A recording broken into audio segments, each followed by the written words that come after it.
Într-o exegeză autentică, părintele profesor Constantin Galeriu a stăruit asupra înțelesului adânc al versului cu care debutează Oda în metru antic. Am avut-o în programul nostru, a fost prezentată.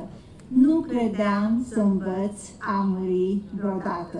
Și spune părintele Constantin Galeriu că aici avem de-a face de fapt o mărturie creștină fundamentală. Este chintesența morții și a învierii.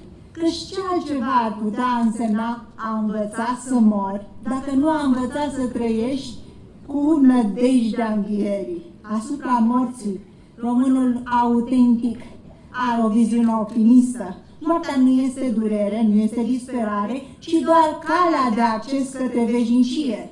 Versul acesta este de o forță cutremurătoare și dezvăluie faptul că Eminescu se înscrie pe linia firească a neamului său, departe de influențele schopenhaueriene sau de orice altă natură, poate doar filozofia ciobanului din Miorița sau a meșterului Manole să se regăsească aici.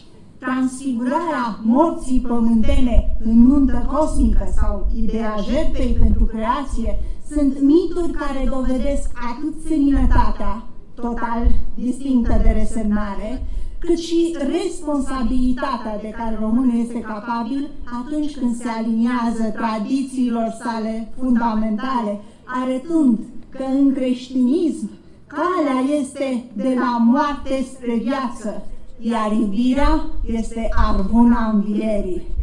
În continuare, corala Armonia, condusă de cel care sunt convinsă că nu are nevoie de nicio prezentare pentru ca dumneavoastră să-l recunoașteți, este vorba despre părintele lector universitar dr. Ion Iulian Dumitru, vor interpreta piesele Ochiul tău iubit, solist Doru Emanuel Pantazi, pentru ea, solist, arhidiacon Lucian Damean și pe lângă plopii fără sos. Să-i ascultăm!